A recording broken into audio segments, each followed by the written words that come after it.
This past year has been just a lot has happened. A lot of very quick things have happened between moving and having another child, buying a new house for the first time, changing jobs. Has been a lot. But I've had a great mentor from Pastor Scott. I've had a great community here who's been incredibly supportive. You've all helped me to come to the point where I am. And today we're going to talk a lot about the idea of just remembering how did we get from here growing up to the point where we are. All of you have helped me get to this point, and I just want to say thank you.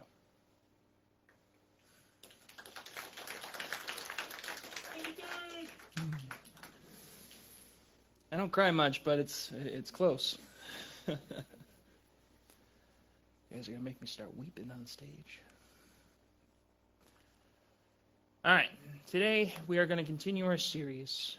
We are going through 1 Samuel, and we're titling this series, King of My Heart. The idea of this series is trying to see that no matter what we do, there is going to always be something at stake. Something will always be trying to take the place of number one in your heart. You will always be ruled by something. You'll be ruled by someone. You could even be ruled by yourself. And you'll find that if it's not God, if it is not something that is perfect, it will be something that will eventually fail you. We must choose to have God be king of our hearts. Today we're going to look at 1 Samuel. I'm going to title this sermon, A Stone to Move Forward. Where we've come to this point takes place around 1100 BC at the start, and it's about 1050 right now. Israel has gone their own way. They've gone through the cycle of rinse, washing, repeating of they do whatever they want to do. The phrase that's used is they do whatever is right in their own eyes. And they forget God, they grow complacent, and the distance grows until they realize there's an unsolvable situation. They cannot fix it. They cry out to God. God provides them a judge. The judge saves them. They have a great mountaintop experience where everything is fine, everything's great. Then the next generation comes and they forget God again. Throughout Judges, they do this over and over and over again. In 1 Samuel, we're right in the middle of when they are complacent and forgetting God, and now they enter into a 20-year period where they're ruled by another nation. You see, they lose a great battle. They lose 34,000 men. And they lose their spiritual leaders. They lose their spiritual capital. The Ark of the Covenant is gone, and the belief is that hope is gone too. The Philistines capture the Ark, and they take it to their capital. They go on this big journey going from... Does it work? There we go. Not big enough. Can you see this? Shiloh is where they begin, and they go on this big journey all the way down to Ashdod. Ark stays there, and God humbles the gods of this land, makes them bow before him. And a disease spreads all the way to Gath, to Ekron, and the Ark stays here for 7 months. And it's brought back supernaturally to Beth Shemesh, to a city where it should have been full of priests. It should have been full of people who knew what they were supposed to do, but they rejected God and said, "Get the Ark out of here." And it ends up in Kiriath Jearim for 20 years inside of a man's house named Abinadab and his son Eleazar. And they joyfully receive it, and they guard it for 20 years. But all this time, the Philistines have taken over this land. They have enslaved the people of Israel, and Israel is now in an unsolvable situation. And the question might arise, where's Samuel? We heard about Samuel in the first 3 chapters. He's supposed to be this prophet of God. He's supposed to be, called by God. Where did he go? And the hints that we see in the text is that he has remained faithful, following his Nazirite vow of... The Nazirite vow, again, is not drinking wine, not touching any dead animals, and not cutting his hair. It sounds strange, but it's supposed to be a dedication to God for his whole life. And it's marked by prayer, and it's marked by relationship. Samuel is waiting for the call of God for the next step. And we'll see it in the text here. 1 Samuel 7, 1 through 4 says this. So the men of Kiriath-Jearim came to get the ark of the Lord. They took it to the hillside home of Abinadab and ordained Eleazar his son to be in charge of it.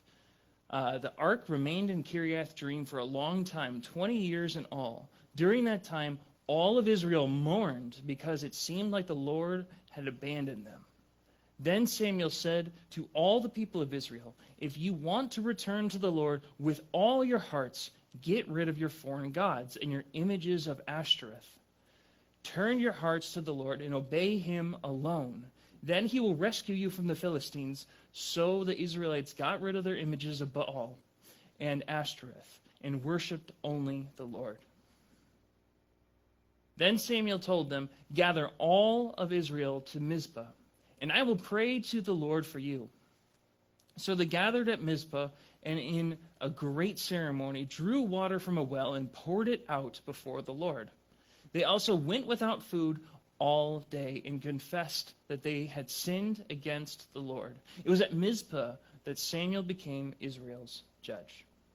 When the Philistine rulers heard that Israel had gathered at Mizpah, they mobilized their army and advanced. The Israelites were badly frightened when they learned that the Philistines were approaching. Don't stop pleading to the Lord, our God, to save us from the Philistines. They begged Samuel. So Samuel took a young lamb and offered it to the Lord as a whole burnt offering. He pleaded with the Lord to help Israel, and the Lord answered him. Just as Samuel was sacrificing the burnt offering, the Philistines arrived to attack Israel, but the Lord spoke with a mighty voice of thunder from heaven that day. The Philistines were thrown into such confusion that the Israelites defeated them. The men of Israel chased them from Mizpah to a place below Beth-kar, slaughtering them all along the way. Samuel then took a large stone and placed it between the town of Mizpah and Jeshanah. He named it Ebenezer, which means the stone of help, and he said, up to this point, the Lord has helped us. So the Philistines were subdued and didn't invade Israel again for some time. And throughout Samuel's lifetime, the Lord's powerful hand was raised against the Philistines. The Israelite villages near Ekron and Gath that the Philistines had captured were restored to Israel, along with the rest of the territory that the Philistines had taken. And there was peace between Israel and the Amorites in those days. Samuel continued as Israel's judge for the rest of his life. Each year he traveled around, setting up his court first at Bethel, and then at Gilgal, and then at Mizpah. He judged the people of Israel at each of these places. Then he would return to his home at Ramah. And you'd hear the cases there too. And Samuel built an altar to the Lord at Ramah. The word of the Lord.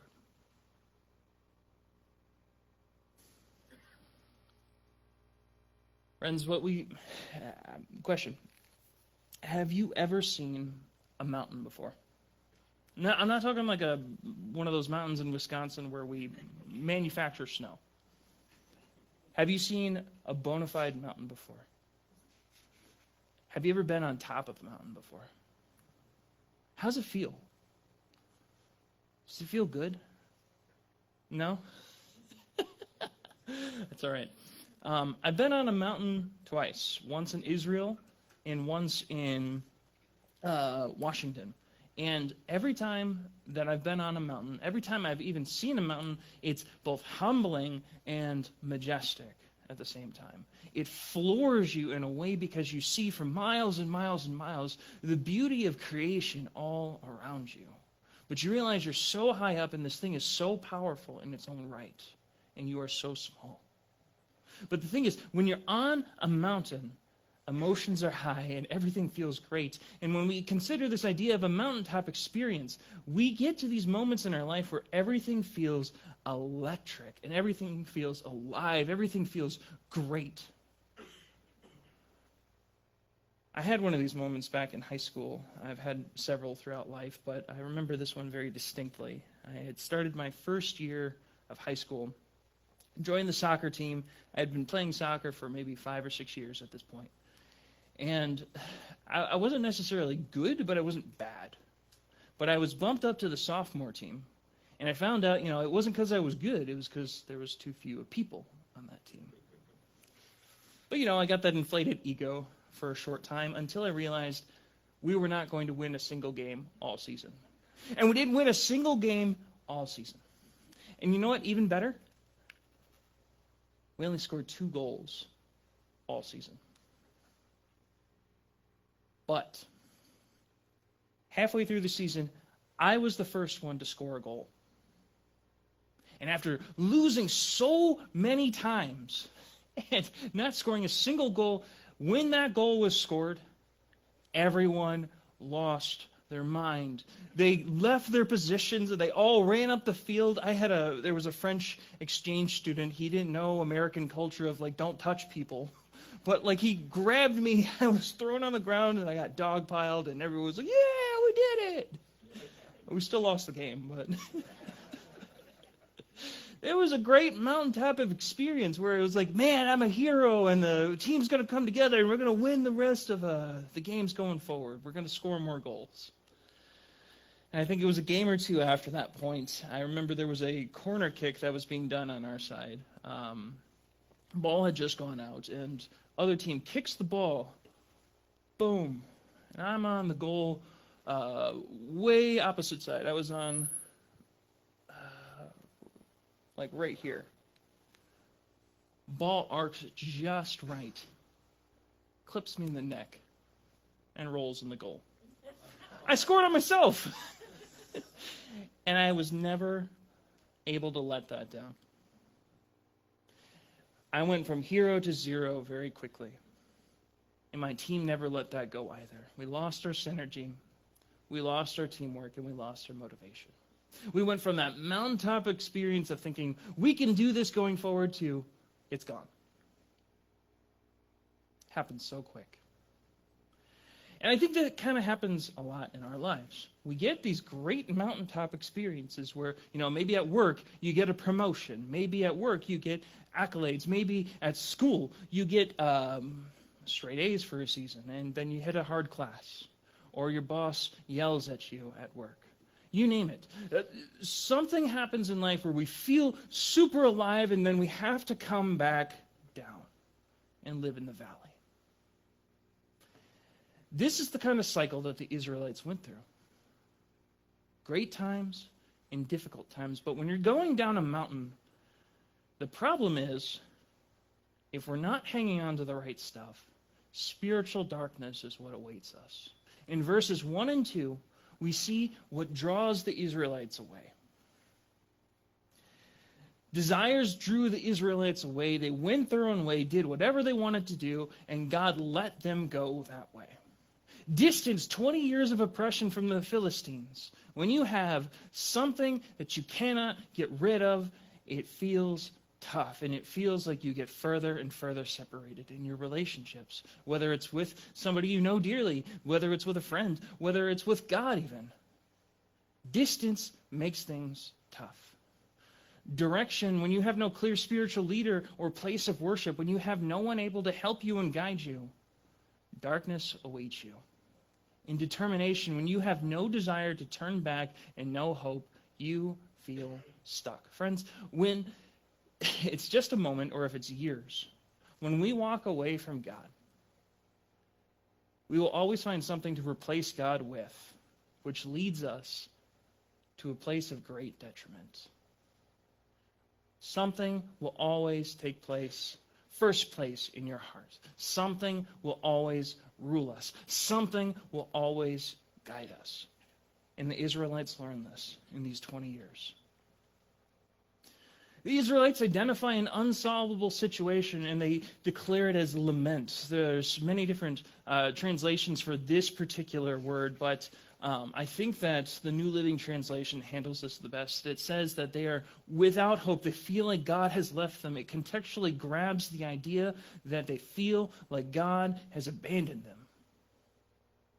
Many other translations will say that they have fixed themselves, but I think you have to start by saying God feels like he's gone here to the Israelites.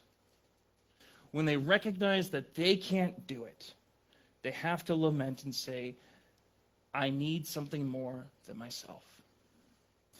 The Israelites are all called together by Samuel.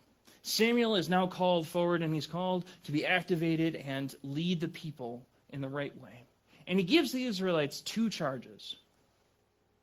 He tells them to put substance behind their words, to get rid of the gods that they have.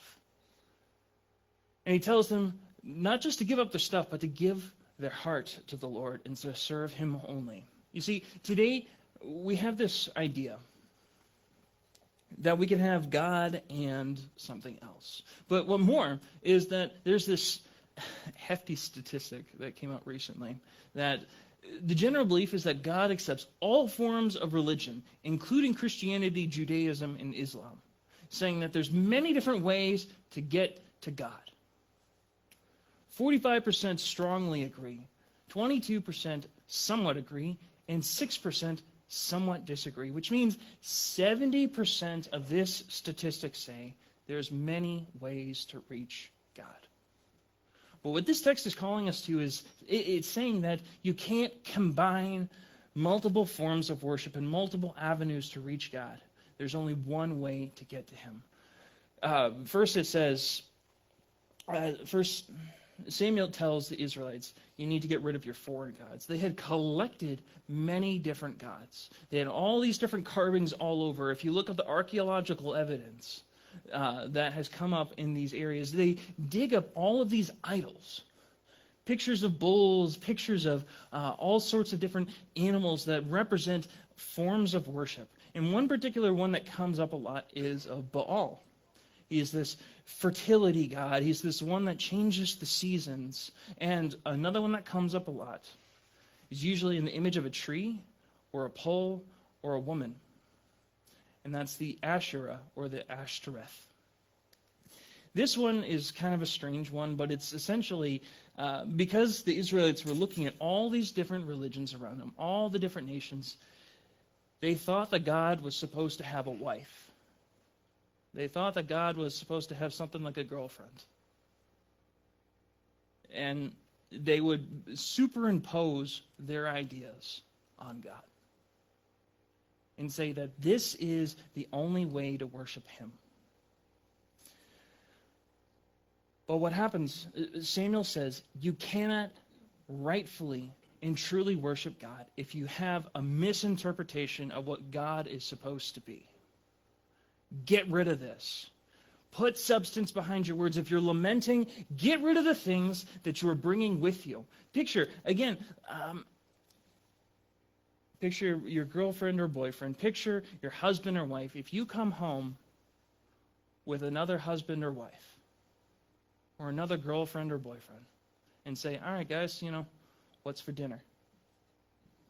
How's that going to go? You're going to have some long, long chats. And if that, that's probably the good ending, if you're able to resolve it. But most times, you're going to hear something like, get out.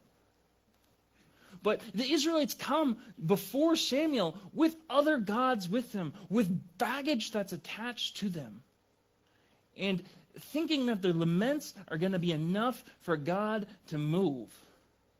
Samuel addresses this, and again, when it says, put substance behind your words. If you're lamenting, if you are repenting, if you are trying to be reconciled to God, get rid of that. We cannot have that. And what more, don't just get rid of it, give your hearts totally to God. You can't just replace a bad habit with another bad habit. You're not justified there. You can't just get rid of drinking, you can't get rid of heavy drinking and replace it with smoking. And think, I'm fine. No. It's total commitment, total investment to serve God alone. And at this point, since the Israelites realize they are in an unsolvable situation, You know what's funny? I actually gave you guys a challenge last week to put an alarm on at 10 o'clock, and that was my alarm. There we go. So the Israelites, they totally give themselves to God. They totally commit themselves to God, and they follow through with what they say they were going to do. And they gather together at Mizpah, which is just a little bit north of where they were before, where they had been gathering. And this new gathering is considered an illegal gathering to the Philistines. This would not have been allowed. And you see very quickly when the Philistines hear that they have gathered, they rally their forces and they go to attack. But the Israelite leaders gather at Mizpah. Similar to what happens in Judges 20. And in Judges 20, the Israelites are mad. They have this horrible scene happen, and they're all angry, gathered together, like, what do we do? Here, it's different. It's decision time. They have committed themselves to God. They're saying, I want to move forward. I want to see change happen. I want God to do something big. I want to get out of this bad situation. Samuel is appointed judge over the land. And Samuel doesn't go like, all right, well, let's get a sword and let's go fight the Philistines. His first thing is to pray. They fast all of that day. They refuse to eat. And they actually take their water. I'm not going to pour water on the stage. That was a bad idea in that moment. I stopped myself. They draw water from a well, and they're in the middle of a parched area. And they dump the water before the Lord. And they say, I'm giving myself to you. I'm committing myself to you. I don't need this right now. I want my body and my mind and my heart to be totally focused on you. God, help me. Prayer is the focus here. And that's the only way to orient ourselves towards a number one commitment to God. Because think about it, friends.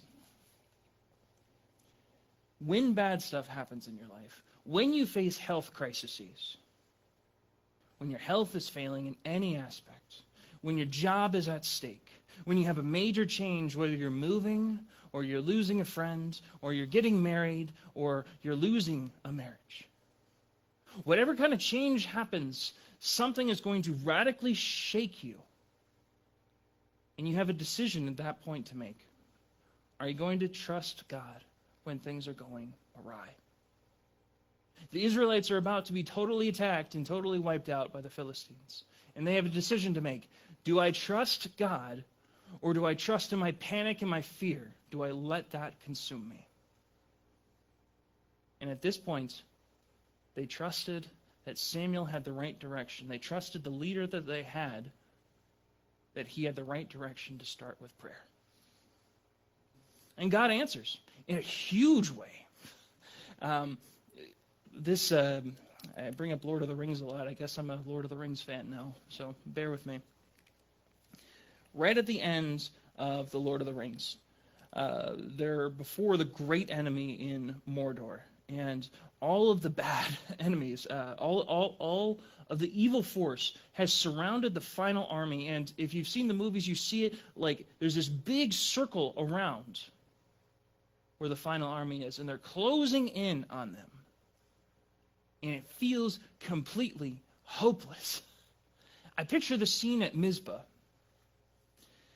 The Israelites are stuck. They cannot move. They are surrounded by the Philistines, and they are closing in. The text says, as Samuel is offering this sacrifice, as he is getting ready to offer this before the Lord as a thanksgiving to him, as he's continuing to pray, the Philistines are closing in. They're running at the Israelites. Swords up, battle cries going. And out of nowhere, a thunderbolt goes, bam! And God answers.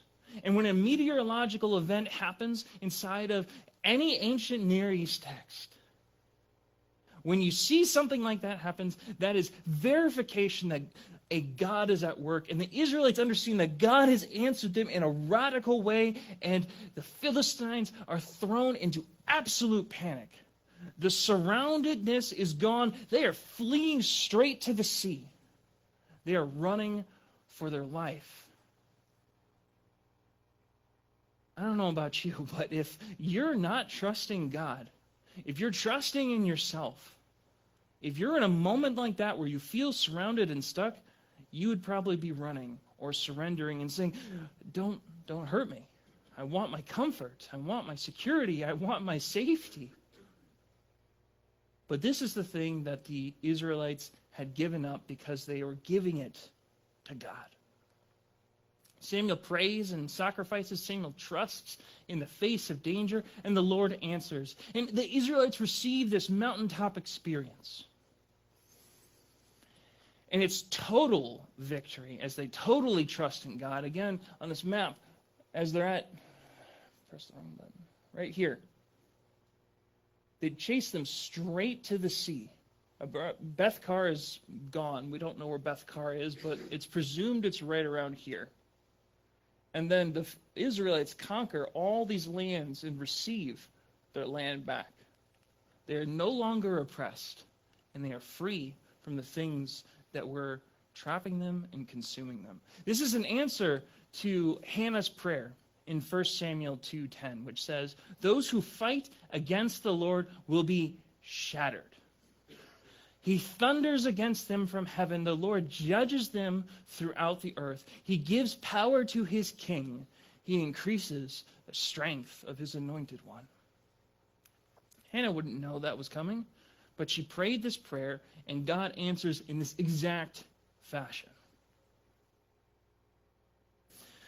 But it's not just about this event that happens. I think we all have this tendency to get stuck on the mountaintop. The Israelites have a habit of setting up historical monuments for the next generation. In Genesis 28, Jacob sets up rocks and monuments to remember what God has done. In Joshua and Zechariah, they set up rocks and monuments to remember what God has done. And here, Samuel calls this an Ebenezer stone. An Ebenezer stone means it's a stone of help. But he doesn't call it just, a stone of help where, God has helped us here and then, out of sight, out of mind. He calls it, up to here, the Lord has helped, which means there's more to be done. The Ebenezer that's mentioned in 1 Samuel 4, I don't know if you guys remember that. It's the town or the place where they have this big battle between the Philistines and the Israelites, where they lose multiple battles, is also called Ebenezer. But this one is marked by generational reminders of sin, where they are stuck in this habitual pattern of just going their own way, doing whatever they please. The Ebenezer that's mentioned in 1 Samuel 7 is that of repentance and reliance. And what this does is it is a reminder to future generations that this is the God that we serve, and this is the one that we continue to trust in. I want you to think for a moment how you've gotten to where you are now. In your jobs, being a mom or dad, grandpa or grandma, even being a friend to somebody else, or learning all the skills that you have. How did you get there? Do you remember a big moment in your life, how you got to that point? Your life is always marked by something, how you've gotten from point A to point B. We remember the people and we remember the things that radically shape us. But what more? When you think of your faith, when you think of how you've become a Christian, how you've become, if you've trusted in Jesus, there's a way that you've gotten to where you are now. You've been marked by something. And along the way, you have continual reminders that you were able to not only remind yourself, but also show other people and point back to how God has brought you to this point. We all have different Ebenezers of saying that God has helped us. But we need to remember what Samuel adds to that. up to here the Lord has helped. And then when we point back to those stones, we can see that this growth is not just for us, but for those around us. Samuel is marked by valley-level growth, though, because from this point on, there's no excitement. As the kids might call it, there's no tea. There's no spiciness. There's no drama. This isn't a sitcom anymore. Samuel's reign as judge, peace happens. He continues to fully trust the Lord. Samuel's reign becomes monotonous. He goes from town to town to town to town, year after year, doing the same thing again and again and again. And there's no more stories in between that time where we hear that Samuel went out to battle and did this or that. Samuel goes back to the daily grind. Samuel, though unextraordinary in the text, is placed on par with Moses' faith. In Jeremiah 15:1, when Israel again goes completely south and does whatever they please, and they're about to be conquered by another nation, God talks to Jeremiah and says, I would not answer the prayers of even Moses or Samuel for this people who has completely gone their own way. To use those two names as people of faith, of people of prayer, you see that Samuel is marked by something extraordinary in the ordinary. When we're in the valley, the goal is to find ordinary to be extraordinary in every opportunity that we have. And that's hard. When you're punching in from 9 to 5, or if you have your graveyard shifts from 12 to 10, you pick wherever you are, whatever your daily grind is, it's hard to feel like something is extraordinary in those moments. But what we see is that in this text, the Israelites realize that they have done something wrong. And in this generation with Samuel, you see this ripple effect of obedience, where great prosperity happens because they have great amounts of peace, because they're trusting in the Lord and they're seeing this ripple effect of things becoming better and better as they trust in God more and more. They start to live their lives as faithful people for a time. Again, it's hard to do that. But the big idea today is that the destination of faith is in the extraordinary, ordinary. The bottom line I want to leave you with is that when we stray from God, whether it's a moment or years upon years, we will always be turning to something, be it ourselves, someone, or something else. That something, someone, or ourselves will rule our hearts. God is calling us to turn and repent, to pray and to believe, and to continue on and to grow with Him in the day-to-day experiences we have. We will have mountaintop moments, friends. We will have great moments where we feel alive, where we feel like we're called to be extra faithful. Friends, I've seen people go from moment to moment, these mountaintop experiences where they feel like this is what it means to be a Christian. And this is the only time I actually feel like a Christian.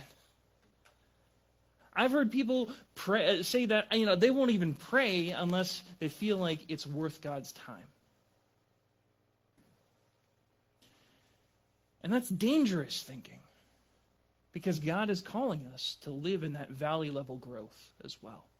God is calling us beyond just those mountaintop experiences where we feel like God is most at work, and inviting us to a lifelong journey with Him. He's inviting us to see that He is addressing every thought and every word and every action that we commit against Him. And to be radically shaped by Jesus' example of who He is, to be totally modeled by Him in a day-to-day process that affects those around us, to be lights to those in our daily grind. Again, we'll have mountaintop moments, but we are called to live faithfully in the ordinary, extraordinary. And consistency, friends, is key here. At this time, Ignite can come up. How do you do this? How do you live in the ordinary valley moments? I challenge you to take a look at 3 ordinary tasks. It could be something like washing dishes. It could be something like taking out the trash.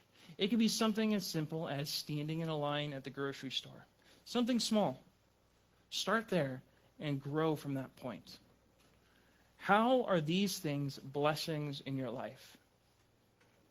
You might think, how would standing in a grocery line be a blessing? I'll tell you, not many people in this world have a grocery store. Start there. How can I be a blessing to others in my life? How can I praise God with this in my life? What this does is help you to see that the small things that we have in our life are ministry. These reminders create Ebenezers in our life to remind us of God's faithfulness and to keep going.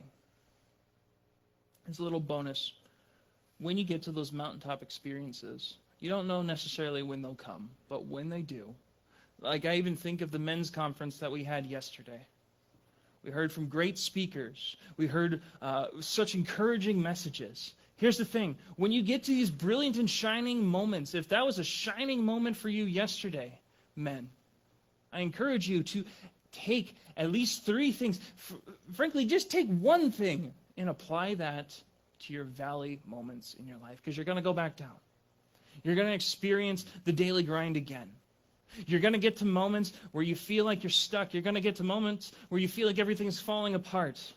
But if you recognize that God is faithful in doing something great in those ordinary moments become extraordinary.